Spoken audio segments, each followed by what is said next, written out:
यहेजकेल संदेष्ट्याच्या पुस्तकातून घेतलेले वाचन. परमेश्वराचे वचन मला प्राप्त झाले की, मानव पुत्रा, तू फितुरी घराण्यात राहत आहेस.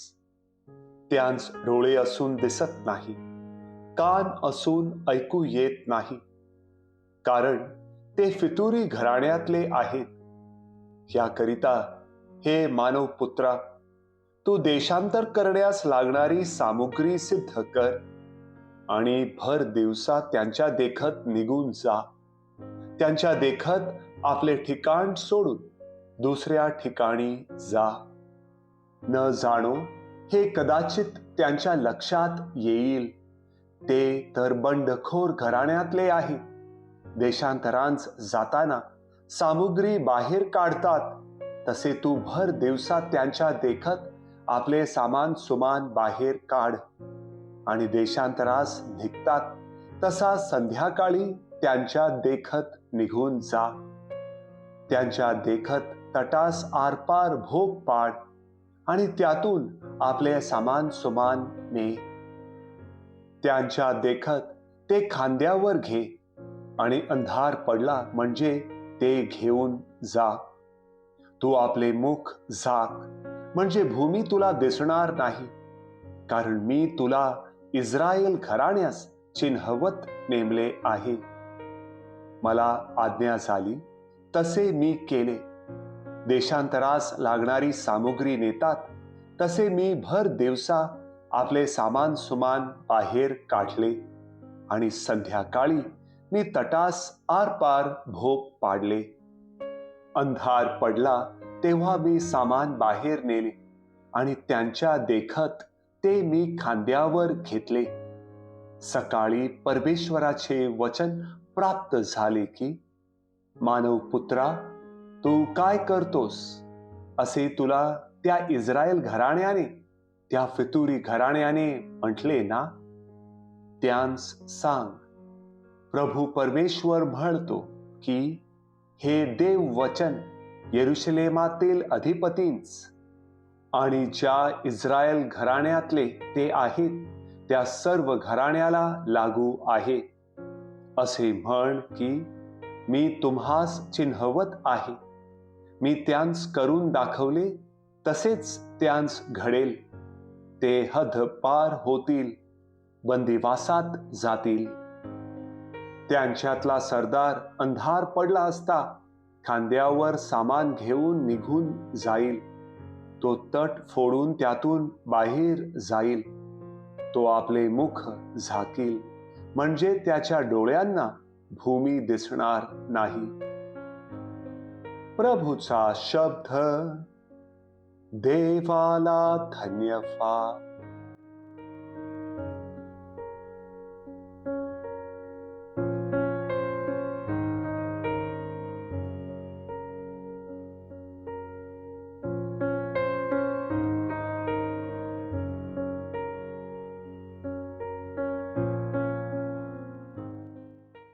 मथई लिखित पवित्र शुभवर्तमानातून घेतलेले वाचन.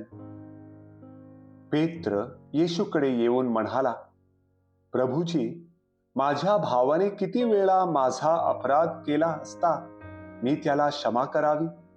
7 वेळा काय?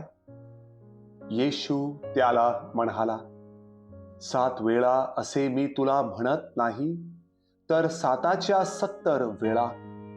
म्हणूनच स्वर्गाचे राज्य कोणा एका राजासारखे आहे.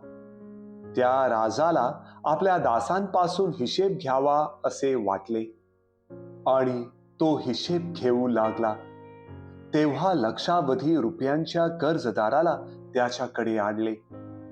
त्याच्या जवळ फेड करावयास काही नसल्यामुळे धन्याने हुकूम केला की तो त्याची बायको आणि मुले आणि त्याचे जे काही असेल ते विकून फेड करून घ्यावी.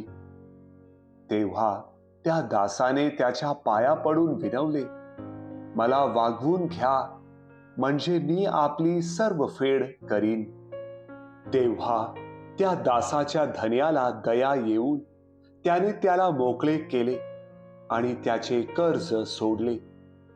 तोच दास बाहेर गेल्यावर त्याला आपल्या सोबतीचा एक दास भेटला. त्याच्याकडे त्याचे 100 रुपये येणे होते. तेव्हा तो त्याला धरून त्याची नरडी आवळून म्हणाला, तुझ्याकडे माझे येणे आहे ते देऊन टाक. ह्यावरून त्याच्या सोबतीचा दास त्याच्या पाया पडून गयावया करून म्हणाला, मला वागवून घे, म्हणजे मी तुझी फेड करीन. पण त्याचे न ऐकता तो गेला आणि ते देणे फेडीपर्यंत त्याने त्याला तुरुंगात टाकले. तेव्हा घडलेला हा प्रकार पाहून त्याचे सोबतीचे दास अतिशय दुःखी झाले आणि त्यांनी येऊन सर्व काही आपल्या धन्याला स्पष्ट सांगितले. तेव्हा त्याच्या धन्याने त्याला बोलावून म्हटले, अरे दुष्ट दासा, तू गयावया केल्यामुळे मी ते सर्व देणे तुला सोडले होते. मी जशी तुझ्यावर दया केली तशी तूही आपल्या सोबतीच्या दासावर दया करावयाची नव्हती काय? मग त्याच्या धन्याने त्याच्यावर रागावून तो सर्व देणे फेडीपर्यंत त्याला हाल हाल करणाऱ्यांच्या हाती दिले. म्हणून जर तुम्ही प्रत्येक जण आपापल्या बंधूला मनापासून क्षमा करणार नाही, तर माझा स्वर्गातील पिताही त्याप्रमाणेच तुमचे करील.